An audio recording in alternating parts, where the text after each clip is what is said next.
ఆంబరధరం విష్ణుం శశివర్ణం చతుర్భుజం ప్రసన్నవదనం ధ్యాయేత్ సర్వవిఘ్నోపశాంతయేత్. గురుర్బ్రహ్మా గురుర్విష్ణుః గురుర్దేవో మహేశ్వరః గురు సాక్షాత్ పరబ్రహ్మ తస్మై శ్రీ గురవై నమః. వాగర్ధావివ సంపృక్తౌ వాగర్ధ ప్రతిపత్తయే జగతః పితరౌ వందే పార్వతీ పరమేశ్వరౌ. సూక్తిం సమగ్రయతున స్వయమేవ లక్ష్మీః శ్రీరంగరాజమహిషీ మధురైః కటాక్షైః వైదగ్ధ్యవర్ణగుణగుంభనగౌరవైర్యాం కండూలకర్ణకుహరాः కవయోధయంతి. హైమోర్ధ్వపుండ్రమజహన్మకుటం సునాసం మందస్మితం మకరకుండలచారుగండం బింబాధరం బహుళదీర్ఘకృపాకటాక్షం శ్రీవేంకటేశముఖమాత్మని సన్నిధత్తాం. విమలపటి కమలకుటి పుస్తకరుద్రాక్షశస్తహస్తపుటి కామాక్షి పక్ష్మలాక్షి కలిత విపంచి విభాసి వైరించి. హరి ఓం. పరమేశ్వర స్వరూపైన సభకి నమస్కారం. ఈనాడు నాకు చాలా సంతోషంగా ఉంది. కారణం ఏమి అంటే, నేను ఎన్నో పర్యాయాలు విశాఖపట్నం ఉపన్యాసాలకు వచ్చినప్పటికీ ఈ ప్రాంతానికి ఉపన్యాసానికి రావడం అన్నది ఎప్పుడూ జరగలేదు. ఇదే మొట్టమొదటిసారి ఇక్కడికి ఉపన్యాసానికి రావడం. మీ అందరూ నా మీద ఇంత ప్రేమతో, ఇవాళ ఆదివారం మీ అందరూ సంతోషంగా ఇంటి దగ్గర కుటుంబాలతో గడపవలసినటువంటి రోజున కూడా ఇంత ఇరుగ్గా ఈ ప్రాంగణంలో కూర్చుని నా యందు మీరు అభివ్యక్తం చేసినటువంటి ప్రేమాభిమానాలకి నేను ప్రారంభంలోనే మీ అందరికీ శిరస్సు ఉంచి నా నమస్కృతులను అర్పిస్తున్నాను. నేను ఫలానా విషయం మీద మాట్లాడాలి అని కార్యకర్తలు నాకేం నిర్దేశించలేదు. ఇక్కడికి వచ్చాక మాట్లాడండి అని పిలిచారు వేదిక మీదకి. కానీ దేశకాలములు అని 2 మాటలున్నాయి వేదాంతంలో. నువ్వు వెళ్ళినటువంటి ప్రదేశాన్ని, అక్కడ ఉన్నటువంటి కాలాన్ని దృష్టిలో పెట్టుకుని ఏదైనా చెయ్యవలసి ఉంటుంది. అందుకని నేను దేశకాలాదులను లెక్కలోకి తీసుకున్నప్పుడు పరమేశ్వరుడికి అభిషేకం జరిగినటువంటి వేళ కనుక నేను ఆ అభిషేక ప్రక్రియని గురించే 4 మాటలు మాట్లాడే ప్రయత్నం చేస్తాను. అభిషేకము అనేటటువంటి మాట షోడశోపచారాలలో మనం అన్వయం చేస్తాం. షోడశోపచారాలలో అభిషేకము అన్న మాటకు అర్థం స్నానము అని. బాహ్యార్థం తేలికగా అర్థం చేసుకోవడానికి ఉపయుక్తమయ్యే అర్థం ఏది అంటే స్నానము. కానీ నేను స్నానం చేశాననుకోండి, కోటేశ్వరరావు గారికి అభిషేకం జరుగుతోంది అని అనకూడదు, లేకపోతే ఆయన అభిషేకం చేసుకుంటున్నారు అనకూడదు. స్నానమే చేస్తున్నాం అనాలి. పరమేశ్వరుడికి కూడా స్నానం అన్న మాటే వాడతాం. షోడశోపచారాలలో అభిషేకం సమర్పయామి అనం, స్నానం సమర్పయామి అంటాం. స్నానం సమర్పయామి అన్నప్పుడు మంత్రపూరితమైనటువంటి జలం కలశలో ఉంటుంది. నదులను మంత్రశక్తి చేత ఆవాహన చేస్తారు. గంగే చ యమునే చైవ గోదావరి సరస్వతి నర్మదే సింధు కావేర్యౌ జలేస్మిన్ సన్నిధింకురు. ఆయాంతు ఈశ్వర స్నానార్థం కలశోదకేన నదీజలం ఆవాహయామి. నదుల యొక్క జలాల్ని ఆవాహన చేసి ఆ నీటితో ఆపోహిష్టామయో భవస్థాన ఊర్జీ దధాతన మహేరణాయి చక్షసే యోవశివతమోరసస్తస్య భాజైతేహనః వంటి మంత్రాలతో జలములను ప్రోక్షిస్తారు. ఒకసారి చల్లుతారు. చల్లినంత మాత్రం చేత దాన్ని స్నానంగా ఆయన స్వీకరిస్తాడు. ఆయన స్వీకరించడం కాదు, మనం దర్శనం చెయ్యాలి. పరమేశ్వరుని యొక్క స్నానాన్ని ఎవరైనా దర్శనం చేస్తే వాళ్ళకి 2 ఫలితములు కలుగుతాయి. ఒకటి, అలక్ష్మి నివారణమవుతుంది. 2, లక్ష్మి కటాక్షిస్తుంది. ఈ 2 జరగాలి అంటే ప్రతి ఇంటిలోనూ కూడా షోడశోపచార పూజలో భగవంతునికి స్నానం సమర్పయామి అని స్నానాన్ని భావన చెయ్యాలి. ఆ స్నానం ఎలా భావన చెయ్యాలో కూడా మనకి తెలియదని శంకర భగవత్పాదులు కనకధారా స్తవంలో మనకి నేర్పారు. దిగ్గస్తిభిక్కనక కుంభముఖావసృష్ట స్వర్వాహిని విమలచారు జలప్లుతాంగీం ప్రాతర్నమామి జగతాం జననీమశేషలోకాధినాథ గృహిణీం అమృతాబ్ధిపుత్రీం అని పిలిచారు లక్ష్మీదేవిని. అమృతాబ్ధిపుత్రి, ఓ నారాయణుని యొక్క ఇల్లాలా, నీవు స్నానం చేయడాన్ని నేను భావన చేస్తున్నాను. ఆమె మనకు తల్లి, మనం బిడ్డలం. అమ్మ స్నానాన్ని బిడ్డల భావనతో చూడాలి తప్ప పురుషుడనన్న భావనతో చూడకూడదు. శివే శృంగారార్ద్ర తదితరజనే కుచ్చనపర అంటారు శంకరాచార్యుల వారు. అమ్మవారి దగ్గరికి వెళ్ళి నిలబడ్డప్పుడు నేను పురుషుణ్ణి అన్న భావనతో ఎవరు నిలబడతాడో వాడి పట్ల అమ్మవారి కన్ను ఎరిపెక్కుతుంది. అమ్మా నేను నీ బిడ్డని అన్న భావనతో నిలబడవలసి ఉంటుంది. అప్పుడు ఎటువంటి అభిషేకాన్ని దర్శనం చెయ్యాలి, ఎటువంటి స్నానాన్ని దర్శనం చెయ్యాలి అంటే దిగ్గస్థిభి కనకకుంభ ముఖావసృష్ట స్వర్వాహిని విమలచారు జలప్లుతాంగీం. ఈ భూమండలాన్నంతటినీ మోస్తుంటాయి కింద, వాటిని దిగ్గజములు అంటారు.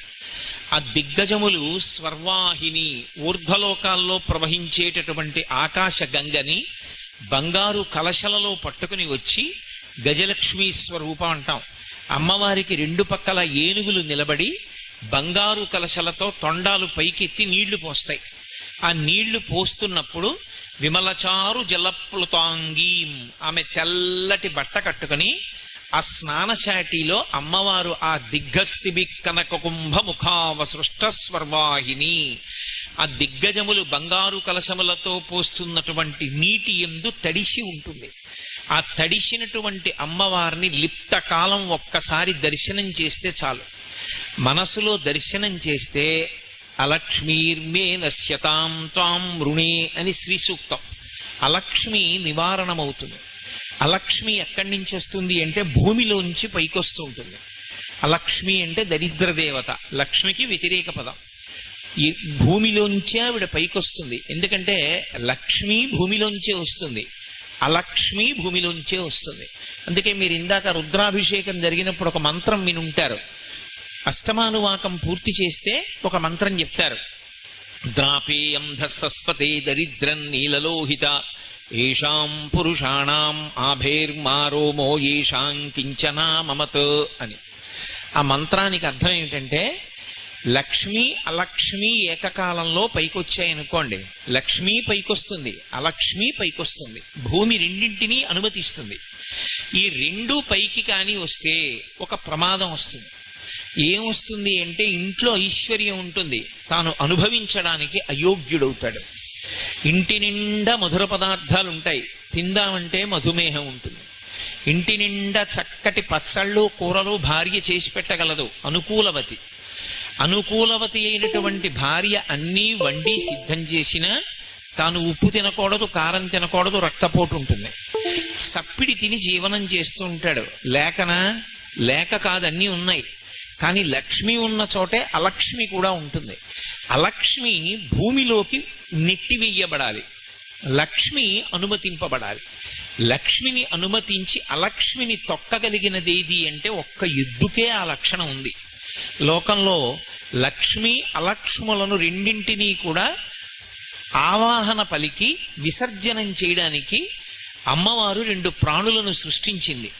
ఒకటి ముందు భాగంలో లక్ష్మిని అనుగ్రహిస్తూ అలక్ష్మిని తొక్కుతుంది, ఒకటి వెనుక భాగంలో పూజ చేత లక్ష్మిని కటాక్షిస్తుంది. ఆవుకి పృష్ఠభాగంలో పూజ చేస్తే లక్ష్మీ కటాక్షం. ఎద్దు ముందు భాగంలో మెడ మీద కాడి పెట్టుకుని నడుస్తుంది. ఉత్తిగా ఎద్దు నడవడం కాదు, మెడ మీద కాడి ఉండి తీరాలి. ఉండి నడిచింది అంటే నాగలి ఉన్నది అని గుర్తు, లేదా బండి కట్టి ఉన్నది అని గుర్తు. భూమి మీద అలా ఎద్దు నడిస్తే ఆ ఎద్దు యొక్క పాదముల నుండి అమృత బిందువులు పడతాయి. ఆ అమృత బిందువులు పడుతూ ఎద్దు నడుస్తున్నప్పుడు ఎద్దు యొక్క డెక్క స్పర్శ చేత అలక్ష్మి మళ్ళీ భూమిలోకి వెళ్ళిపోతుంది, దరిద్రదేవత. లక్ష్మి మాత్రమే పైకొస్తుంది. అలా ఎద్దుల చేత తొక్కబడినటువంటి భూమి ఏది ఉంటుందో అది సమస్తాన్ని అనుగ్రహిస్తుంది. లోకంలో నేను ఒక మాట చెప్తే మీరు తెల్లబోతారు. అసలు లోకంలో అలక్ష్మి విపరీతంగా దేనికి ప్రబలుతుంది అని అడిగారు వేదంలో. అలక్ష్మి దరిద్రదేవత విపరీతంగా ప్రబలడానికి, చిన్నతనం నుంచే కళ్ళజోడు రావడానికి, చచ్చు సంబంధమైనటువంటి వ్యాధులు విపరీతంగా పెరగడానికి కారణం ఏమి అంటే కోళ్ళని విపరీతంగా పెంచి కోడిగుడ్డు తినడమే కారణము అని వేదంలో ఒక మాట. ఎక్కడైనా యజ్ఞం చేసేటప్పుడు ఆ యజ్ఞానికి సంబంధించినటువంటి యజ్ఞవాటము అంటారు. ఆ హోమశాల కడితే హోమశాలలో నిలబడి బ్రహ్మస్థానం అని ఒక స్థానం ఉంటుంది. బ్రహ్మస్థానం మొట్టమొదట వేదంలోంచి కొన్ని మంత్రాలు చెప్తారు. ఆ మంత్రాలు ఎందుకు చెప్తారంటే, కోడిగుడ్డు తినే అలవాటు ఎవరైనా ఈ ప్రాంగణంలోకి ప్రవేశించి ఉంటే, కోడిగుడ్డు తినే అలవాటు ఉన్నవాడు ఇక ఆ ప్రాంగణంలోకి దేవతలు రారు, తీసుకోరు హవిస్సు. అటువంటి వాడు ఎవరైనా వచ్చి ఉన్నా, ఈ చుట్టుపక్కల ఉన్నా తద్దోషము నివారణ అగుగాక, దేవతలు ప్రవేశింతురుగాక అని ఆహ్వానం పలుకుతారు. కోడిగుడ్డు అంత హేయమైన పదార్థంగా వేదంలో వర్ణింపబడింది. దేశంలో దరిద్రం ఎందుకు ఉత్పన్నమవుతుంది, ప్రమాదములు ఎందుకు విశేషంగా జరుగుతాయని అడిగారు. కోడిగుడ్డు తినడం ఎక్కువైపోతే, కోళ్ళని పెంచడం ఎక్కువైపోతే, యథేచ్ఛగా కోడిని సంహరించి మాంసం తింటే దరిద్ర దేవతకి ఆహ్వానం పలికినట్టు. ఎద్దు యొక్క డెక్క భూమికి తగిలితే, కాడి మెడ మీద పెట్టుకున్నటువంటి ఎద్దు భూమి మీద దున్నితే అలక్ష్మి లోపలికి వెళ్ళిపోతుంది, లక్ష్మి పైకి వస్తుంది. ఆ లక్ష్మి పైకి వస్తే అలక్ష్మి ఉండదు. కానీ భూమిని గౌరవించడంలో మనం ఎన్నో దోషాలు చేస్తాం. అప్పుడు అలక్ష్మి యొక్క వైపరీత్యం పెరిగిపోతుంది. అలా పెరిగిపోకుండా ఉండాలంటే మరి ఏం చెయ్యాలి అని అడిగారు. నేను కోడిగుడ్డు తినకపోవచ్చు, కోడిగుడ్డు తినేవాళ్ళు ఎందరో ఉండొచ్చు, వాళ్ళందరినీ నేను మాన్పించలేనుగా, మరి ఏం చెయ్యాలని అడిగారు. అభిషేకం చేయమన్నారు. స్నానాన్ని మనసులో భావన చేసి తమలపాకు చివర నీళ్లు తీసి చల్లి మనసులో అమ్మవారు స్నానం చెయ్యడాన్ని భావన చేసినా లక్ష్మీ కటాక్షం కలిగి అలక్ష్మి పోతుంది. లేదు, అలా లోకమంతా నిండిపోయింది కలిపురుషుని యొక్క ప్రభావం చేత, రుద్రాభిషేకం చేస్తారు. చేసి ఈ మంత్రం చెప్తారు, ద్రాపేయం ధస్పతే దరిద్రం నీలలోహిత అని. అంటే ఓ ఈశ్వరా, మీ అనుగ్రహము చేత దరిద్రలక్ష్మి రాకుండుగాక. దరిద్రలక్ష్మి అంటే వ్యక్తిగతంగా చెప్పినప్పుడు ఇంట్లో అన్నం ఉండి తినడానికి అధికారం లేకుండా పోకుండా ఉండుగాక, ఇంట్లో భోగోపకరణాలుండి భోగం అనుభవించడానికి యోగ్యత లేకుండా శరీరం పాడైపోకుండా ఉండుగాక. అది కలగాలి అంటే అలక్ష్మీ నివారణం జరిగి లక్ష్మీ అనుగ్రహం కలగాలి అంటే యజుర్వేదాంతర్గతమైనటువంటి శ్రీరుద్ర మంత్రాలతో పరమశివలింగానికి అభిషేకం చేస్తే ఆ అభిషేకం చేత శివలింగం చల్లబడుతుంది. నేను మీతో ఒక మాట మనవి చేస్తాను, కొంచెం జాగ్రత్తగా పట్టుకునే ప్రయత్నం చెయ్యండి. ఒక శివలింగానికి అభిషేకం చేసిన వాళ్ళకి ఫలితం వస్తుందా, చూసిన వాళ్ళకి ఫలితం వస్తుందా, రుద్రమంత్రాల్ని జపం చేస్తే వస్తుందా, రుద్రమంత్రాన్ని పైకి చదివితే వస్తుందా అని అడిగారు అనుకోండి. ఈ అనుమానం వస్తుందని యజుర్వేదంలో శ్రీరుద్ర ప్రారంభంలోనే దీనికి వివరణం చేశారు. అసలు శివలింగానికి అభిషేకం చేస్తే లోకం ఎందుకు చల్లబడాలి అంటే, అక్కడ జరుగుతున్నటువంటిది కేవలం శివలింగానికి అభిషేకం అని అనుకోకూడదు. శివలింగానికి ఒక లక్షణం ఉంటుంది, అది 5 వైపులకి చూస్తుంది. కరచరణాదులతో ఒక మూర్తి ఉందనుకోండి, కాళ్ళు చేతులతో, అది వెనక్కి చూస్తుందని చెప్పకూడదు, తప్పు. ఎందుచేతనంటే వెనక్కి కళ్ళు పెట్టరు, వెనక నుంచి పూజ ఉండదు. కరచరణాదులతో ఉన్నటువంటి మూర్తి ఉన్న దేవాలయంలోకి వెళ్ళి వెనక కూర్చుని పూజ చెయ్యకూడదు, అది నిషిద్ధం శాస్త్రంలో. నేను ఏదో బాలాత్రిపుర సుందరి అమ్మవారి దేవాలయానికి వెళ్ళి అమ్మవారి పక్కన కూర్చుని కుంకుమార్చన చెయ్యాలి తప్ప అభిముఖంగా కూర్చుని పూజ చేసేటటువంటి అధికారం అసలు దేవాలయంలో పక్కన పెట్టండి, ఇంట్లో కూడా లేదు.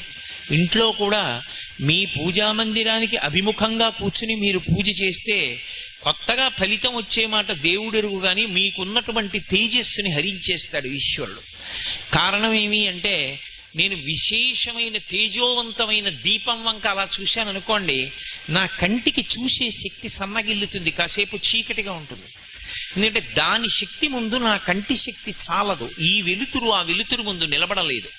అలాగే మన తేజస్సు ఈశ్వర తేజస్సు ముందు నిలబడదు. కాబట్టి ఏది ఎక్కువ తేజస్సు అది తక్కువ తేజస్సుని హరిస్తుంది. మీరు పూజలో ఎంతసేపు అభిముఖంగా కూర్చున్నారో అంతసేపు మీ తేజస్సుని ఈశ్వరుడు హరిస్తాడు. అయితే ఒక్క ఉపకారం జరుగుతుంది, ఇంట్లో సింహాసనంలో ఉంటాడు కాబట్టి రక్షిస్తూ ఉంటాడు. అందుకే అభిముఖ పూజ లేదు, భగవంతుడికి ఎదురుగుండా కూర్చుని పూజ చేయడం అనేటటువంటిది పరమ అశాస్త్రీయమైనటువంటి పూజ. అసలు అటువంటి పూజ చెయ్యనే చేయకూడదు, ఎక్కడా జరగకూడదు. దేవాలయంలో కూడా అర్చన చేసేటప్పుడు ఒక పక్కకి కూర్చుని అర్చన చేస్తారు, దక్షిణ దిక్కుని చూడకుండా. దక్షిణ దిక్కుకి చూడకుండా చెయ్యాలి పూజ. చేసే నమస్కారం దక్షిణానికి వెళ్ళకూడదు. ఒక్క సంధ్యావందనం చేసినప్పుడు దిగ్దేవతా నమస్కారంలో తప్ప ఇతర కార్యముల యందు దక్షిణ దిక్కుకి నమస్కారం లేదు. అందుకే మహాత్ములు శరీరం విడిచిపెట్టినప్పుడు వాళ్ళ యొక్క సమాధి మీద శివలింగం ఉంచితే అధిష్టానం అంటారు, తులసి చెట్టు ఉంచితే బృందావనం అంటారు. అధిష్టానానికి కానీ బృందావనానికి కానీ వెళ్ళి నమస్కారం చేసినప్పుడు దక్షిణ దిక్కెటు అని అడిగి నమస్కారం చెయ్యాలి. మన ఇష్టం వచ్చినట్లు నమస్కారం చేస్తే అది యమధర్మరాజు గారికి ఎడుతుంది. ఆయన దక్షిణ దిక్కుకు అధిపతి. ఆయన ప్రీతి చెందాడనుకోండి, ఆయన ఇవ్వవలసిన అనుగ్రహం ఆయన ఇస్తాడు. అది మనకి ఆమోదయోగ్యం కాదు కాబట్టి, అంటే ఏమంటే మరి ఎప్పటికీ చచ్చిపోకూడదా అంటే, త్రయంబకం యజామహే సుగంధిం పుష్టివర్ధనం ఉర్వారుకమివ బంధనాన్ మృత్యోర్ముక్షీయమామృతాత్. ఈ శరీరము ఋతుమంతము కావాలి అంటే దీనిలో ఉండి ధర్మానుష్ఠానం చేసి భక్తితో జీవించి భక్తితో కూడినటువంటి కర్మాచరణము వలన ఈశ్వరుని యొక్క అనుగ్రహంగా జ్ఞానాన్ని పొంది ఆ జ్ఞానము వలన ఈ శరీరము నేను కాదు ఆత్మ అనేటటువంటి అనుభవంలోకి వచ్చి తాను ఆత్మగా ఉండి శరీరం పడిపోతున్నప్పుడు ఏ విధమైనటువంటి ఉద్వేగం లేకుండా సాక్షిగా చూస్తూ శరీరాన్ని విడిచిపెట్టాలి. అది ఎలా విడిచిపెట్టాలి అంటే, ముచిక నుంచి చాలా తొందరగా తనంత తాను విడిపోయే పండు ఈ లోకం మొత్తం మీద ఒక్కటే, దోసపండు ఒకటే విడుతుంది. అలా దోసపండు నేల మీదే కాస్తుంది. దోసపండుని పందిరి ఎక్కించరు, దోసపాదు నేల మీదే పాకుతుంది. దోసకాయ పెద్దదైపోయి రంగు మారిపోయి పచ్చగా అయిపోతుంది. పసుపచ్చగా అయిపోయిన దోసపండు ముచిక నుంచి ఎప్పుడు విడిచిపెట్టిందో మీకు తెలియదు. మీరు దగ్గరకి వెళ్ళి పండుని కదిపితే తెలుస్తుంది ముచిక వదిలిపెట్టింది అని. అప్పటి వరకు తెలియదు. అందుకే సనాతన ధర్మంలో చూడండి, ఎక్కువగా ఒక మాట వాడతారు, ఆయన పండిపోయారండి అంటారు, పంటలు పండాయండి అంటారు, పిల్లలు ఆడుకుంటే పంటలు వేసుకోండి అంటారు. ఆఖరికి పరమపద సోపాన పఠము అని ఒక పఠంలో ఆట ఆడితే నా పిక్క పండిపోయిందంటారు. పండిపోవడం అంటే ఏమిటంటే, బలవంతంగా ముచిక నుండి విడకూడదు, తనంత తాను ముచిక నుండి విడిపోవాలి. విడిపోయే ముందు రంగు మారిపోవాలి, లోపల ఉన్న గట్టి పదార్థం అంతా గుజ్జుగా అయిపోవాలి, తీయగా అయిపోవాలి. అయిపోయి తనంత తాను రాలి కింద పడిపోవాలి. దాన్ని పండిపోవడం అంటారు. పండిపోవడం అంటే జ్ఞానం కలగడం.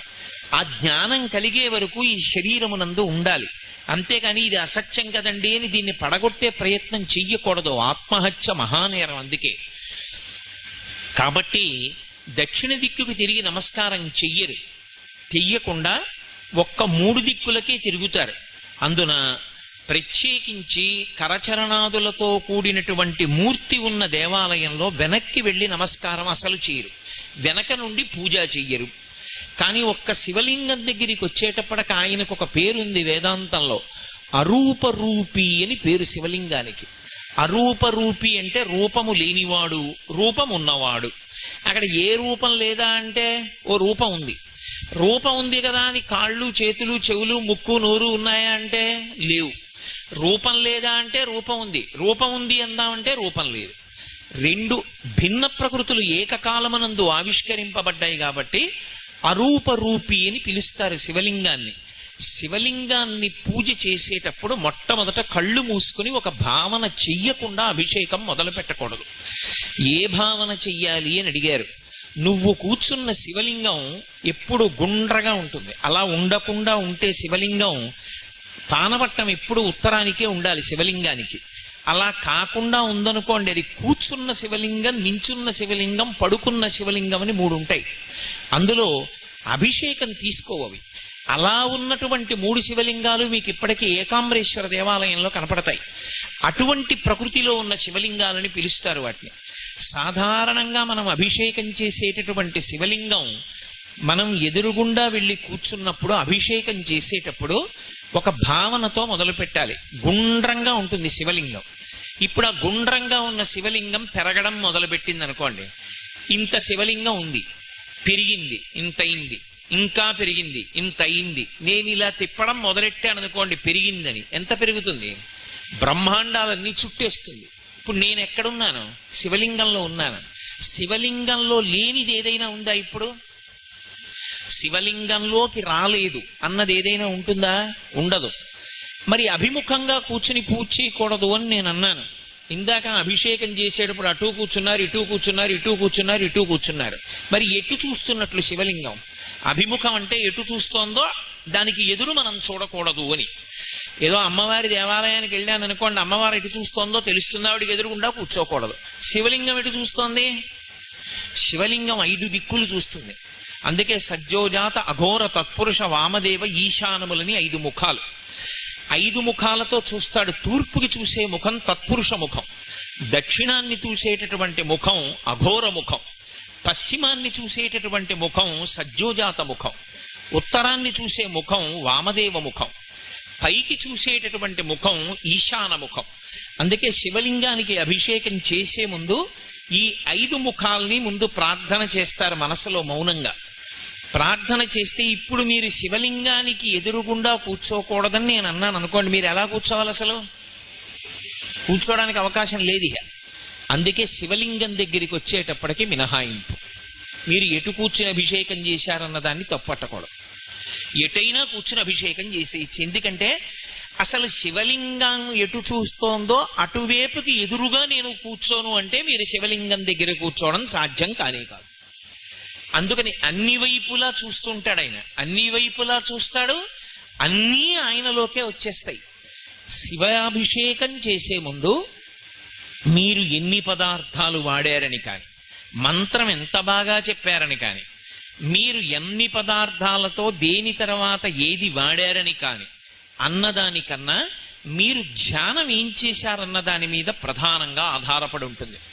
అందుకే ఆపాతాళ నభస్థలంత భువన బ్రహ్మాండమా విస్ఫురత్ జ్యోతిస్ఫాటికలింగ మౌళి విలసత్పూర్ణేందువాంతామృతై అస్తోకాప్లుతమేకమీశమనిశం రుద్రాను వాకాన్ జపన్ ధ్యాయేత్ ఈప్సిత సిద్ధయే ధ్రువపదం విప్రోభిషించేత్ శివం బ్రహ్మాండ వ్యాప్త దేహాభసిత హిమరుచాభాసమానా భుజంగై కంఠే కాళాః కపర్దాః కలిత శశికళశ్చండ కోదండహస్తాః త్రిక్షా రుద్రాక్షమాలా సొలలిత వపుష సాంభవా మూర్తిభేదాః రుద్రాశ్రీ రుద్రసూక్త ప్రకటిత విభవాన ప్రయచ్చస్తు సౌఖ్యం అని నమకం మొదలు పెట్టారు. చమకంలోంచి శంచమే మయశ్చ మే అనుకామశ్చ మే కామశ్చ మే సౌమనసశ్చ మే భద్రంచ మే శ్రేయశ్చ మే వశ్యశ్చ మే యశశ్చ మే అంటూ ఆ అనువాకంతో ప్రారంభం చెయ్యాలి అభిషేకాన్ని. అభిషేక ప్రక్రియ మొదలు పెట్టినప్పుడు మీ ఇష్టం వచ్చిన పదార్థాన్ని శివాభిషేకంలో ఉపయోగించడం నిషిద్ధం. మీ ఇష్టం వచ్చిన పదార్థాన్ని మీ ఇష్టం వచ్చిన క్రమంలో అభిషేకం చెయ్యడాన్ని అంగీకరించదు శైవాగమం. అభిషేకం చేసేటప్పుడు కలశపాత్ర చాలా పెద్దది పెట్టుకుని కలశ పూజ చెయ్యాలి. చేసి నారుద్రో రుద్రమర్చయేత్ మహన్యాసం చేసి ఆ కలశలో ఉన్న జలాలు పూర్తి కాకముందే మళ్ళీ తీసుకొచ్చి నీళ్లు పోస్తూ ఉండాలి. అలా నీళ్లు పొయ్యడం కానీ అభిషేకం కానీ ఎవరు చెయ్యాలి అంటే గోచి పోసి పంచకట్టుకున్న వాడికొక్కడికే అక్కడ కూర్చునే అధికారం. అందరూ వచ్చి మీద నీళ్లు పొయ్యకూడదు. వికచ్చః అనుత్తరీయశ్చ నగ్నశ్చ అవస్త్రయేవచ అని వేదం. గోచీపోసి పంచ కట్టుకోకపోయినా, వికచ్చః అనుత్తరీయశ్చ ఉత్తరీయం వేసుకోకపోయినా వాడు దిగంబరంగా వచ్చి కూర్చుని పూజ చేసినట్టు. దానివల్ల రాక్షస ప్రీతి కలిగి అలక్ష్మి పైకొస్తుంది భూమిలోంచి. అందుకే శివలింగాభిషేకం చేసే ముందు మహన్యాసం చేయిస్తారు. చేయించి ప్రార్థనా శ్లోకాన్ని గట్టిగా పట్టుకోవాలి. శివలింగం వంక చూస్తూ ఏమని భావన చెయ్యాలంటే ఇది ఆపాతాళ నభస్థలంత భువన బ్రహ్మాండమా విస్ఫురత్. ఈ పాతాళలోకం దగ్గర నుంచి బ్రహ్మాండములు ఎంతవరకు ఉన్నాయో అంతవరకు ఈ శివలింగమే నిండిపోయింది. నిండిపోతే ఇప్పుడు దీని మీద చంద్రబింబం ఉంది. చంద్రబింబానికి ఓ లక్షణం ఉంటుంది. ఆయనకి సుధాకర హిమకర అని పేరు. అమృత బిందువులు పడుతూ ఉంటాయి చంద్రుడి మించి. ఆ అమృతధార పడుతూ ఉంటుంది. ఆ అమృతధారలో తడిసిపోతూ ఉంటుంది ఈ బ్రహ్మాండమంతా. తడిసిపోతుంటే చల్లగా ఉంటుంది. ఆ చల్లగా ఉన్నటువంటి శివలింగం చంద్రుని నుండి కరిగినటువంటి అమృతధారలతో తడుస్తోంది. అలా ఈ బ్రహ్మాండాన్నంతటినీ ఒక్కసారి శివలింగంగా భావన చెయ్యాలి. దూర్జటి చేశాడు కాళహస్తీశ్వర మహాత్మ్యంలో. సువర్ణముఖరీ నది స్నానానికి వెళ్ళి స్నానం చేసి బయటికి వచ్చాడు. ఆయన యొక్క శివభక్తికి ఆయనకి యజుర్వేదంలో చెప్పిన దర్శనమైంది. ఉదయగ్రావము పానవట్టము అభిషేకో తత్ప్రవాహంబు వార్ధి ధరిధ్వంతము ధూపధూమము జ్వలద్దీప ప్రభారాశి కౌముది జ్వాలానివహంబులద్భుత సుమంబులుగా తమోదూత సఖ్యతమై సీత గభస్బింబ శివలింగం ఒప్పె ప్రాచీదిశన్నన్నాడు. పానవట్టం చూస్తే దిక్కులు చెప్పేయచ్చు. దిగ్భ్రాంతి అని ఒకటి ఉంటుంది. భ్రాంతి అంటే తెలియకపోవడం. నేను ఈ ఊరు వచ్చాను అనుకోండి, నాకేదో విడిది ఇచ్చారు, ఆ విడిదిలోకి వెళ్ళాను అనుకోండి, నేను సంధ్యావందనం చెయ్యాలి. సంధ్యావందనం చేసి దిగ్దేవతా నమస్కారం చేద్దామని లేచి నిలబడ్డాను అనుకోండి, ఏది ఏ దిక్కు నాకు తెలియదు. ఎంత పండితుడైనా కావచ్చు, ఎంత చదువుకున్నవాడైనా కావచ్చు, ఏ దిక్కో నాకు తెలియదు. అప్పుడు నేను ఒకటి సూర్యోదయ సమయంలో చూసుకోవాలి, ఎటొస్తోందో సూర్యబింబం వెలుతురు ఎటొస్తోందో చూడాలి. తెలియకపోతే నేను ఇంత పండితుండని భావన చేయకూడదు, అడగాలి. ఏమంటే తూర్పు పెట్టండి అని అడగాలి. దాన్ని దిగ్భ్రాంతి అంటారు. దిక్కులు తెలియకుండుట. దిక్కు తెలియాలంటే శివాలయంలోకి ఎడతారు. ఎవరినీ అడగకుండా దిక్కు తెలుసుకోవాలంటే లోకానికి దిక్కు ఎవరంటే శివుడే. ఆయన దగ్గరకు వెడితే దిక్కులు తెలుస్తాయి. ఎందుకు తెలుస్తాయంటే పానవట్టం ఎప్పుడూ ఉత్తర దిక్కునే చూడాలి. అభిషేక జలాలు ఉత్తర దిక్కు నుంచి తప్ప వేరొక దిక్కు పడడాన్ని నిషేధించింది శైవాగమం. ఒక్క ఉత్తర దిక్కుకే పడాలి పానవట్టం మించి. కాబట్టి ఉత్తరం వైపుకి ఎటుందో పానవట్టం చూస్తే అది ఉత్తరం. అది ఉత్తరం అంటే మీరు నిలబడినప్పుడు ఆ దిక్కు మీ ఎడంచేతి పక్కకు ఉండేటట్టుగా మీరు నిలబడితే మీకు అభిముఖంగా ఉన్నది తూర్పు, కుడి పక్కది దక్షిణం, వెనకాతల ఉన్నది పశ్చిమం. తెలిసిపోలా? దిగ్భ్రాంతి పోవాలంటే దిక్కెవరంటే శివుడే. అందుకని ఇప్పుడు ఆయన బ్రహ్మాండమంతటా నిండిపోయాడు శివలింగంగా. అది కనపడింది దూర్జటికి. అందరూ చేసినటువంటి అభిషేక జలాలన్నీ వెళ్ళి ఉత్తర దిక్కున పడిపోతే అదే ఉత్తర సముద్రం అన్నాడు ఆయన. నక్షత్రాలన్నీ ఏమిటి అంటే ప్రాతకాలంలో దేవతలు చేసినటువంటి సువర్ణ పుష్పార్చన, అది అలా వెలుగుతున్నాయన్నాడు. ఈ మనసు ఏమిటని అడిగారు. ఋషులు పెట్టినటువంటి ధూపం, ఆ ధూపం అంతటా వ్యాపించింది. నాకు ఈ బ్రహ్మాండమంతా శివలింగంగా కనపడుతోంది, నాకు ఇంకేం కనపడలేదన్నాడు. అది శివభక్తి అంటే. అంతటా శివదర్శనం అవ్వాలి. అలా అభిషేక ప్రక్రియ ప్రారంభం చేసే ముందు ధ్యానం చేస్తారు ఒక్కసారి. అలా ధ్యానం చేస్తే మీరు ధ్యానమునందు మీరు ఏ శివలింగాన్ని అభిషేకం చేద్దామనుకుంటున్నారో దాన్ని 2 చేతులతో ముందు ముట్టుకోవాలి. ఎలా? నిజంగా చేతులతో కాదు, మనస్సుతో పట్టుకోవాలి. పట్టుకుంటే మీ చేతి వేళ్ళు కొంకర్లు తిరగాలి. అంత చల్లగా ఉందని భావన చెయ్యాలి. ఎందుకని అంటే అది అమృతధారల చేత తడిసిపోయింది. అంత చల్లగా ఉన్న శివలింగాన్ని ఎవరు భావన చేసి అభిషేకం మొదలు పెడతారో అక్కడ అభిషేకం జరిగిన చోటంతా చల్లబడిపోతుంది. అక్కడ ఎవరు కూర్చున్నారో ఎవరు చూశారో వాళ్ళందరి కోరికలు తీరుతాయి. కోరికలన్నీ తీరడమే శాంతి. చల్లగా ఉండడం మనసు. కోరికలు తీరడం అంటే అనంతమైన కోరికలు పుట్టడం కాదు, పరమేశ్వరుడు ఇచ్చిన దానితో తృప్తిగా బ్రతకగలగడం. అందుచేత శాంతి ఏర్పడుతుంది. అందుకే రుద్రం అంతా పూర్తి చేసి శాంతి శాంతి శాంతి అంటారు. ఇప్పుడు లోకాలన్నీ చల్లబడతాయి. లోకాలన్నీ చల్లబడడం అంటే శాంతి సూక్తం అని ఒకటి ఉంది. గౌశాంతి, అంతరిక్ష శాంతి, దిశా శాంతి, పురుష శాంతి, శాంతిర్నేయస్తు శాంతి అని అన్నీ శాంతిగా ఉండాలని కోరుకుంటారు. అంతరిక్ష శాంతి అని అడుగుతారు. మన వాళ్ళు ఏదడిగినా అంత వేద హృదయంతో అడుగుతారు. ఎందుచేత అంటే అంతరిక్షము ప్రశాంతంగా ఉండాలి. అందులో అల్లకల్లోలం ఏర్పడిపోయి మబ్బులు పట్టి విపరీతమైన గాలులు వచ్చాయనుకోండి, లక్ష్మి నశించిపోతుంది. తుఫాన్లు మొదలైన వస్తే ఐశ్వర్యం నిలబడదు. భూమి కంపిస్తే ఐశ్వర్యం నిలబడదు. అందుకని అన్నీ శాంతిగా ఉండుకాక. ఈ చల్లతనం, ఈ శాంతి ఎక్కడి నుంచి వస్తుంది అంటే శివలింగానికి అభిషేకం చేయడం వల్ల వస్తుంది. ఆ శివలింగానికి చేసినటువంటి అభిషేకం వల్ల ఎలా లోకం చల్లబడుతోందన్నది శివలింగం యొక్క చల్లబడడం మీద ఆధారపడి ఉంటుంది. అందుకే శివలింగం వేడెక్కకూడదు. ఎప్పుడు శివలింగం వేడెక్కకూడదు కాబట్టి ధారాపాత్ర పెడతారు. అదే చంద్రబింబం. అర్చకుడు వెళ్ళిపోయినా ఎప్పుడు చుక్క చుక్క చుక్క చుక్క చుక్క చుక్క పడుతూ శివలింగం చల్లగా ఉంటుంది. అలా చల్లగా ఉంటే ఊరు చల్లగా ఉంటుంది. అందుకే ధారాపాత్ర లేకుండా శివాలయం ఉండదు.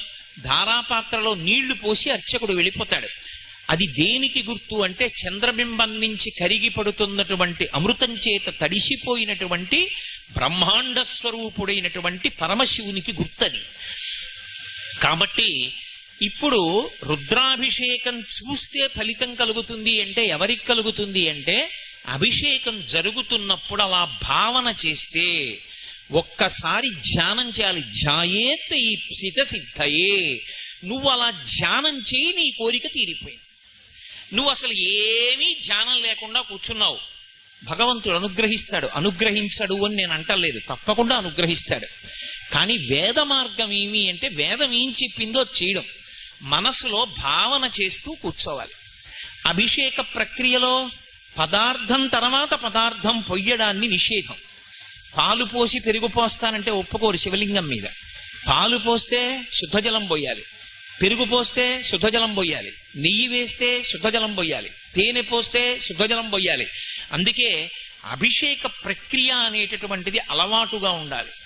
అభిషేక ప్రక్రియ ఎంత అలవాటుగా ఉండాలంటే మాట్లాడుతున్నా సరే సైకిల్ ఎలా తొక్కుతాడో అలా ఒక పదార్థం పోస్తుంటే మంత్రముల యందు రమించిపోయి శుద్ధజలం చేయడాన్ని మర్చిపోకూడదు. తేనె పోసి శుద్ధజలం, నెయ్యి పోసి శుద్ధజలం, పంచదార పోసి శుద్ధజలం, పళ్ళరసం పోసి శుద్ధజలం, శుద్ధజలంతో చేస్తూనే ఉండాలి. శివాభిషేకం ఎప్పుడు పూర్తి చేసినా చందనోదకంతో మాత్రమే పూర్తి చేయాలి. చందనోదకం చిట్ట చివరి ద్రవ్యం.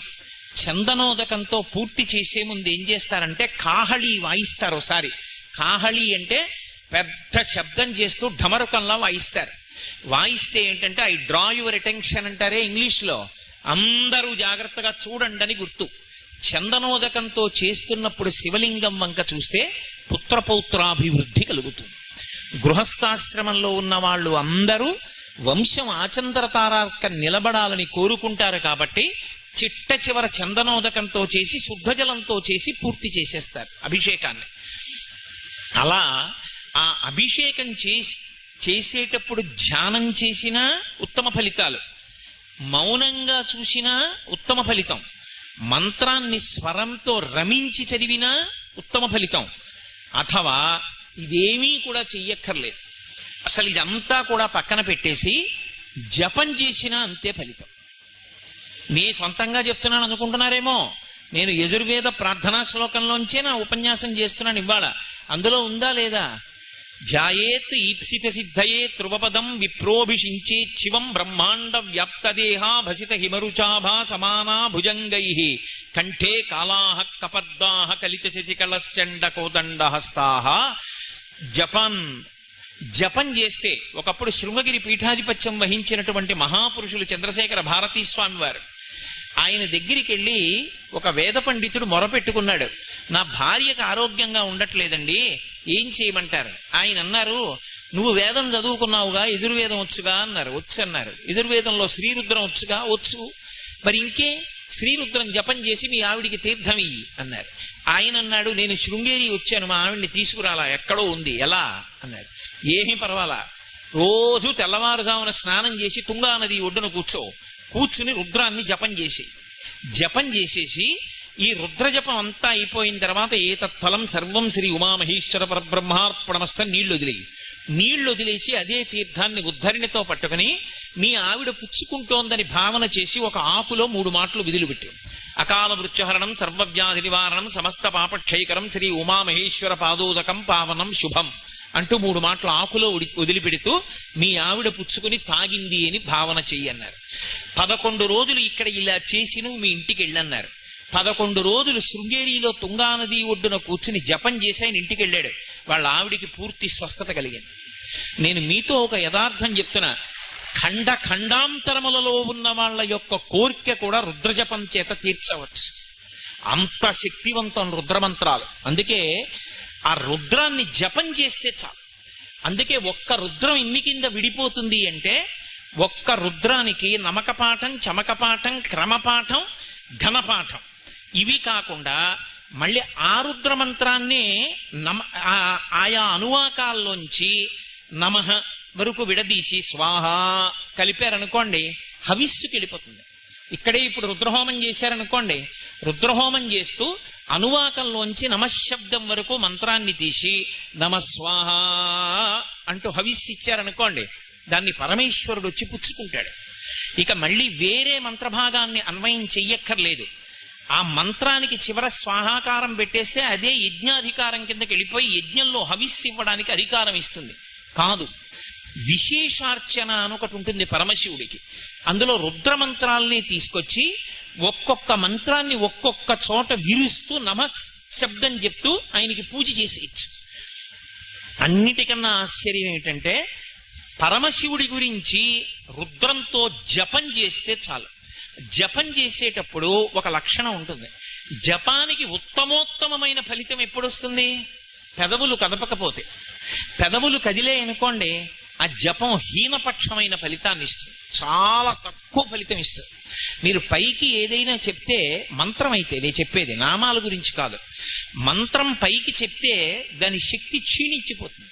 ఇప్పుడు అక్కడ కూర్చుని రుద్రం చదివారు, నేను ఎవరిని కించపరచడం నా ఉద్దేశ్యం కాదు, సత్యాన్ని చెప్తున్నాను. ఇప్పుడు వాళ్ళు అలా పైకి చదవడం వల్ల చాలా తక్కువ ఫలితం వస్తుంది.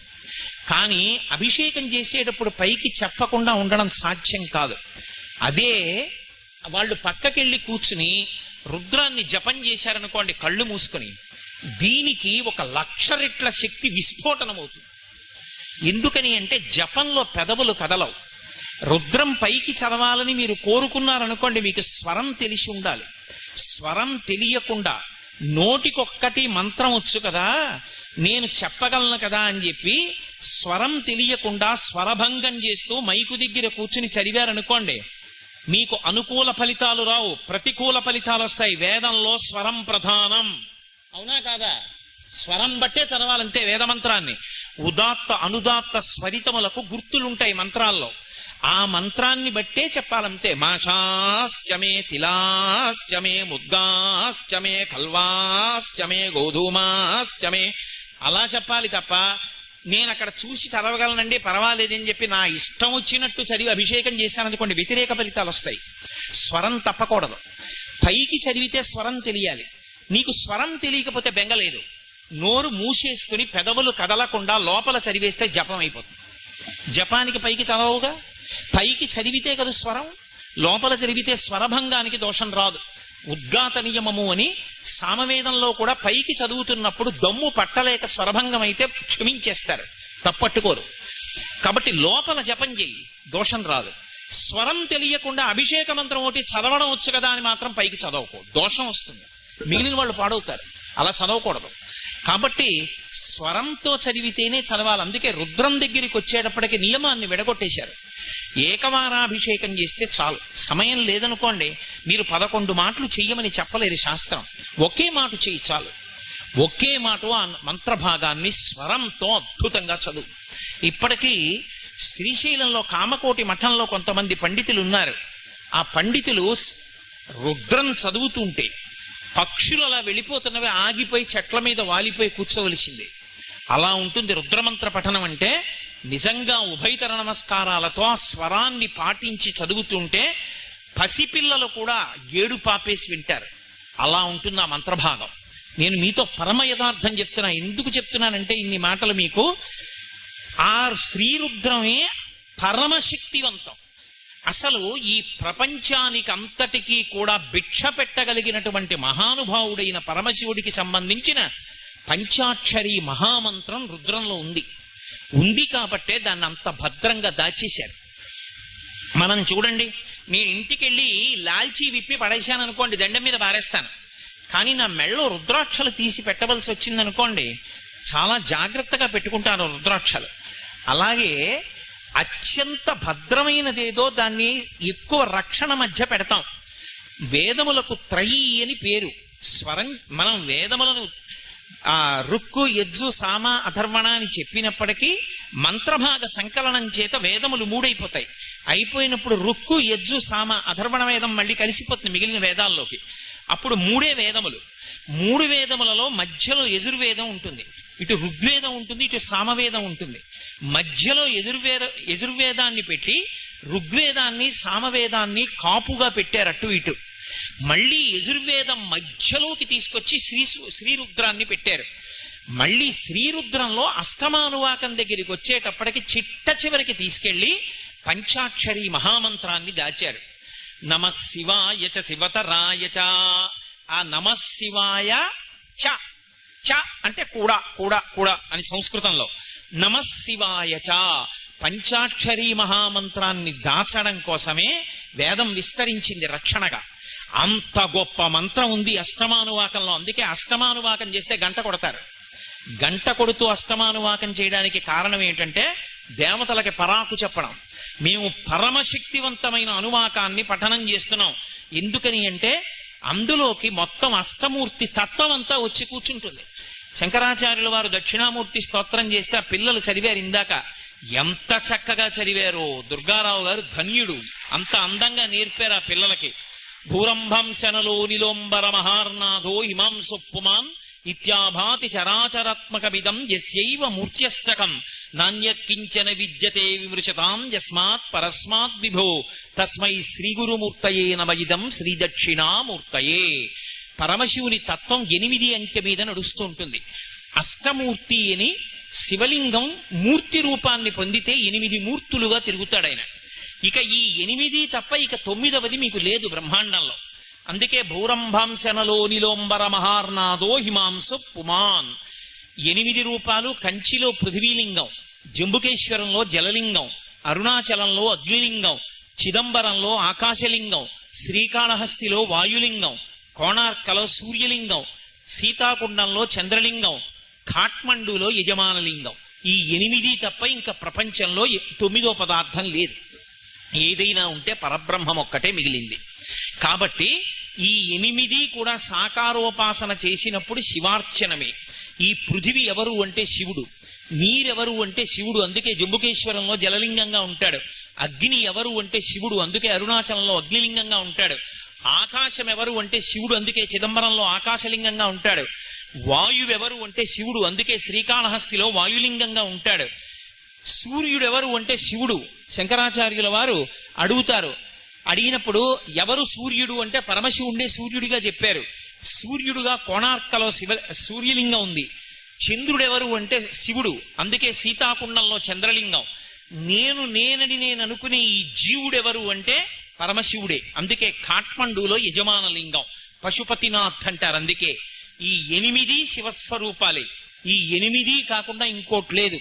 అందుకే సమయం తక్కువగా ఉంది అన్నప్పుడు 108 నామాలతో పూజ చెయ్యక్కర్లేదు శివలింగానికి. ఏదో శివో మహేశ్వర శంభు పినాకీశి శిశేఖర వామదేవు విరూపక్ష కపర్ది నీలలోహిత నామాలన్నీ చెప్పక్కర్లా. 8 నామాలు చెప్పేస్తే చాలు, శివ పూజ పూర్తయిపోతుంది. ఓం భవాయ దేవాయ నమః, ఓం శర్వాయ దేవాయ నమః, ఓం ఈశానాయ దేవాయ నమః, ఓం పశుపతయే దేవాయ నమః, ఓం రుద్రాయ దేవాయ నమః, ఓం భీమాయ దేవాయ నమః, ఓం మహతే దేవాయ నమః అని 8 నామాలతో పూజ చేస్తే ఈశానాయ దేవాయ నమః 8 నామాలు చెప్తే 8 అంకె చేత ఆయన తత్వం విస్తరిస్తుంది కాబట్టి పూజ అయిపోతుంది. శివార్చన చేస్తే పార్వతీదేవికి అర్చన చెయ్యకుండా ఉండకూడదు. మరి ఎలా? ఎక్కడుంటుంది ఆవిడ పక్కన? ఏమైనా మూర్తిని పెట్టారా మీరు? అక్కర్లేదు. కుంకుమతో చెయ్యకూడదు, కానీ పువ్వులు వేసేస్తూ 8 నామాలు చెప్తే పార్వతీదేవి పూజ అయిపోతుంది. ఎలా అయిపోతుంది అంటే శివలింగం యొక్క పీఠం అమ్మవారే అయి ఉంటుంది. శంకర భగవత్పాదులు చెప్తూ పీఠం అంబమయం సర్వం శివలింగైశ్చ చిన్మయం సాకారంచ నిరాకారం నిర్గుణంచ గుణాత్మకం తత్వం తత్పరమం బ్రహ్మ ఇది వేదాంత డిండిమహ అని వేదాంత డిండిమంలో శివలింగం గురించి చెప్తూ పీఠం అంబమయం సర్వం, ఆ పీఠం అమ్మవారి యొక్క స్వరూపం, ఆ కింద ఉండేటటువంటి పీఠం. కుంకుమతో అర్చన చెయ్యకూడదు, కానీ పువ్వులు పెట్టుకుని అమ్మవారి నామాలు చెప్పక్కర్లేదు. 108 భవస్య దేవస్య పత్నీ నమః, సర్వస్య దేవస్య పత్నీ నమః, ఈశానస్య దేవస్య పత్నీ నమః అని మళ్ళీ ఆ నామాలకే పత్నీ నమః కలిపేస్తే అమ్మవారి పూజ పూర్తయిపోతుంది. అందుకే శివుడు 8 అంకె మీద తత్వంగా ప్రకాశిస్తూ ఉంటాడు. జపం చేసి తీర్థం విడిచిపెట్టి పుచ్చుకుంటే చాలు, పరమోత్కృష్టమైన ఫలితం. శివాభిషేకం చేసిన తీర్థం ఎవరికి ఇవ్వకూడదు. నేను మీతో యథార్థమైన సత్యం చెప్తున్నాను. కొన్ని చోట్ల మాత్రం మినహాయింపు ఉంది. అవి ధూళి దర్శనం ఉన్న శివలింగాలు కొన్ని ఉన్నాయి. శ్రీశైలం ధూళి దర్శనం ఉన్న జ్యోతిర్లింగం. అక్కడ మీరు ఏదైనా ఊరు నుంచి వెళ్ళినప్పుడు మలమూత్ర విసర్జనం చేసినటువంటి బట్టలతో మట్టి కొట్టుకుపోయిన ఒంటితో స్నానం చేయకుండా వెళ్ళి శివలింగాన్ని కౌగిలించుకుంటే ఆయన సంతోషిస్తాడు. అది ధూళి దర్శనం. ఎందుచేత అంటే అక్కడ లోకాలకు తండ్రి అయి ఉంటాడు. ఇప్పుడు నా కొడుకున్నాడండి, ఎక్కడో లండన్లో ఉద్యోగం చేసుకుంటున్నాడు. నాన్నగారు ఆగస్టులో వస్తానండి అంటున్నాడు. నేను ఎప్పుడో మా ఇంట్లో స్నానం చేస్తున్నాను అనుకోండి, తెల్లవారుజామున అకస్మాత్తుగా నా కొడుకు కంఠం వినపడింది అనుకోండి, నేను నీళ్లు పోసుకుంటున్నవాడిని ఆ చప్పుడు ఆపి విన్నాను అనుకోండి, ఏమిటి కొడుకు కంఠంలా ఉందని. అమ్మా నాన్నగారు ఏరమ్మా, నాన్నగారు కల్లోకి వస్తున్నారమ్మా, నాన్నగారిని చూడాలని వచ్చానమ్మా. ఏరమ్మా నాన్నగారు అంటే, నాన్నగారు స్నానం చేస్తున్నారు నాన్న. ఏమిట్రా ఎప్పుడు వచ్చావురా, రిజర్వేషన్ లేదు, ఏమీ లేదు, చడి చప్పుడు లేదు, ఏమిట్రా అలా మట్టి కొట్టుకుపోయి అలా ఉన్నావు, ముందు కసిన పాలు తాగు అంటోంది అనుకోండి వాళ్ళమ్మ. నేను గబగబా ఒళ్ళు తుడిచేసుకుని తువ్వాలు కట్టుకుని పైకి వచ్చి దూరం అంటానా? ఇన్నాళ్లకొచ్చిన కొడుకు చూడగానే ఎరా నాన్న అని 2 చేతులు పట్టేసుకుంటారా, పట్టుకోనా? లోకములకు తండ్రి అయిన పరమశివుడు మీరెక్కడి నుంచో వచ్చారని చెప్పి దూరం అంటాడా? అనడు. అందుకే కొన్ని చోట్ల ధూళి దర్శన రూపంగా ఉంటాడు. మలమూత్రములు విసర్జించిన బట్టలు ప్రయాణంలో వచ్చిన వాటితో వెళ్ళి ముట్టుకుంటే పొంగిపోతాడు. మల్లికార్జున లింగం అటువంటి లింగం జ్యోతిర్లింగాలలో. అటువంటి చోట తీర్థం ఇస్తారు. మిగిలిన చోట శివాభిషేకం చేసిన తీర్థం ఇవ్వకూడదు.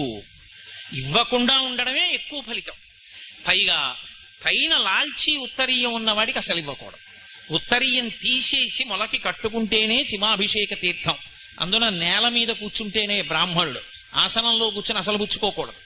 కాబట్టి తీర్థం ఇచ్చే ముందు ఆయన పుచ్చుకోవడానికి యోగ్యంగా ఉన్నాడా లేడా చూసి ఇవ్వాలి. అంతేకాని ఆయన ఏమైనా అనుకుంటారేమో అని ఇవ్వకూడదు. ఎందుకంటే ఆయన అలా అనుకుంటే ఆయనది తప్పు, మీ తప్పు కాదు.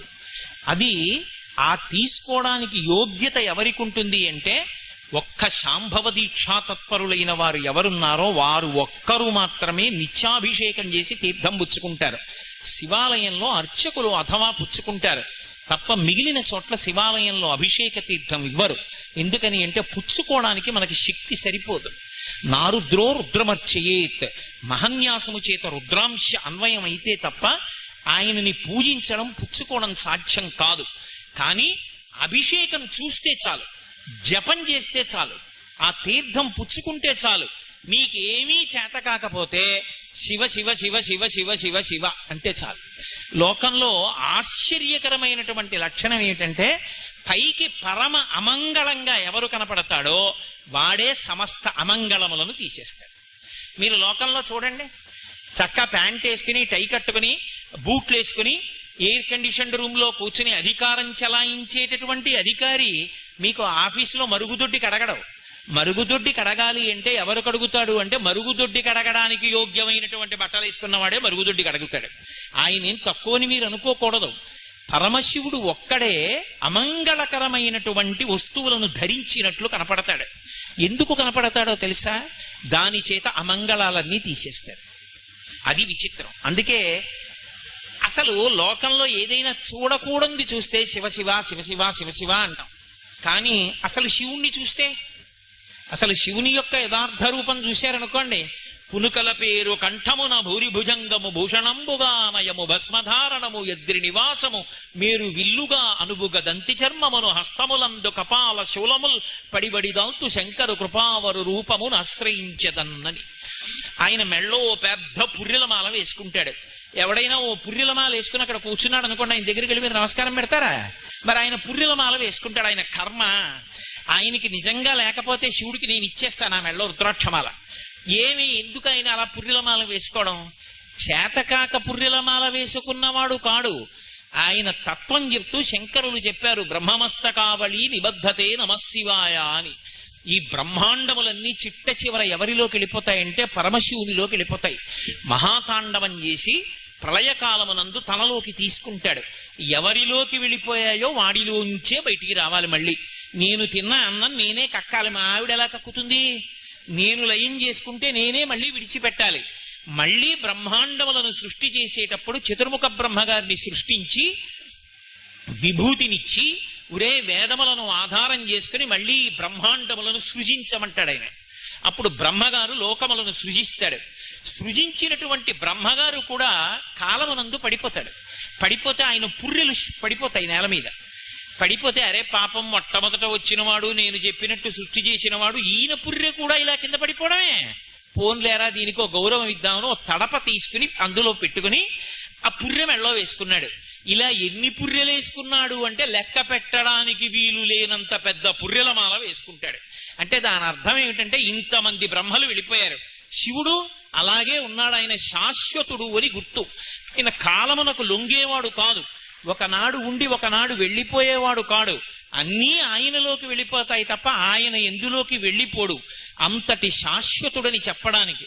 అందుకే శివకవచం గురించి చెప్తే ఓం నమో భగవతే సదాశివాయ సకల తత్వ విదూరాయ సకల లోకైక కర్త్రే సకల లోకైక హర్త్రే సకల లోకైక సంహర్త్రే సకల లోకైక సాక్షిణే సకల నిగమ గుహ్యాయ సకల లోకైక వరప్రదాయ సకల దురితార్తి భంజనాయ సకల జగద భయంకరాయ శశాంక శేఖరాయ శాశ్వత నిజావాసాయ నిరావాసాయ నిరాభాసాయ నిరాతంకాయ నిష్కళంకాయ నిష్ప్రపంచాయ నిర్ద్వంద్వాయ నిస్సంగాయ నిర్మమాయ నిర్మలాయ నిర్గుణాయ నిరుపమ విభవాయ నిత్య శుద్ధ బుద్ధ పరిపూర్ణ సచ్చిదానందద్వైత పరమ ప్రకాశాంత పరమ ప్రశాంతాయ పరమ తేజో విభూత్యాయ జయ జయ జయ రుద్ర మహారుద్ర మహారౌద్ర వీరభద్రావతార మహాభైరవ కాల భైరవ కల్పాంత భైరవ కపాలమాలాధర ఖట్వాంగ ఖడ్గ చర్మ ధర మృడ మృత్యుంజయ త్రయంబక సదాశివ పరమశివ అని పిలుస్తారు. అందులో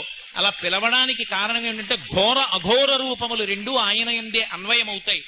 అందుచేత పుర్రెలమాల వేసుకుంటాడు తప్ప చేత కానివాడై పుర్రెలమాల వేసుకున్నవాడు కాదు. సమస్తం ఏమైపోవాలి? బూదిగా మారిపోవాలి.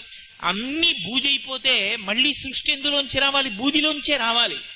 ఈ సృష్టి యొక్క జీవకణాలని దాచడానికి కంప్యూటర్లో చిప్స్ ఎలా ఉంటాయో అలా సృష్టి కణాలన్నింటినీ తన శరీరానికే అలదుకుంటాడు.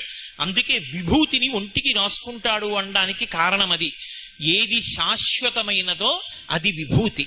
చిట్ట చివరికి అన్ని ఏమైపోతాయంటే బూదిగా మారిపోతాయి. అది భస్మ. స్కాంద పురాణంలో బ్రహ్మోత్తర ఖండం అని ఒక ఖండం, అందులో భస్మ వైభవం చెప్తారు. దానికి భస్మ అని పిలుస్తారు. భస్మ అని ఎందుకు పిలుస్తారు అంటే భా అంటే కాంతి భగవంతుడు, స్మ అంటే స్మరణ గుర్తుకు రావడం. ఈ మనుష్య ఉపాధిలో ఉన్న వాడికి భగవంతుడు జ్ఞాపకం వస్తూ ఉండాలి. ఆయనని మరిచిపోతే ఇక ఈ ఉపాధికి అర్థం లేదు. ఈ ఉపాధిలో నేను ఉన్నంత కాలం భగవంతుడు నా స్మరణలో ఉండి నేను అభ్యున్నతిని పొందాలని కోరుకోవడానికి మహానుభావుడైన పరమశివుడు నా స్మృతి యందు నిలబడుగాక అని కోరుకుని ఆ భస్మ పెట్టుకుంటారు. ఆ భస్మని పెట్టుకుంటే భగవంతుడు స్మరణలోకి వస్తాడు. భగవంతుడి స్మరణలోకి వచ్చి కదలికలన్నీ ధార్మికంగా ఉండాలని కోరుకోవడం. శక్తిని ఆజ్ఞాచక్రం మీద బొట్టుగా ఉంచుకుంటారు. బొట్టు ఆజ్ఞాచక్రం మీద పెట్టుకున్నాడు అంటే ఆజ్ఞాచక్రం మీద మనసు ఉంటుంది. అందుకే ఏదైనా జ్ఞాపకం రాలేదనుకోండి, కళ్ళు మూసుకుని ఉండండి చెప్తాను అని ఇక్కడ దృష్టి కేంద్రీకరిస్తాడు. మనోచక్రం ఇక్కడ ఉంటుంది. దాని మీద అమ్మవారి రూపమైన కుంకుమ పెట్టుకుంటే శక్తి కదలికలు కాబట్టి కదలికలన్నీ కూడా ధార్మికంగా కదులుతాయి. ధర్మాన్ని పట్టుకుని కదిలితే చివరికి శివుడిలోకి ప్రవేశిస్తాడు, తాను శివుడు అవుతాడు. అందుకని విభూతి పెట్టుకుని బొట్టు పెట్టుకోవడానికి కారణం అది. చాలా మందికి ఒక అపోహ ఉంటుంది, శంకరాచార్యుల వారు విభూతి పెట్టుకుంటారు శివభక్తుడని. మీకు రహస్యం చెప్తా, శంకరాచార్యుల వారంత విష్ణు భక్తుడు ఈ లోకంలో ఇంకొకడు లేడు. అసలు శంకరాచార్యుల వారు ప్రారంభంలో చేసిన స్తోత్రం లక్ష్మీదేవి పరంగా కనకధారా స్తోత్రం.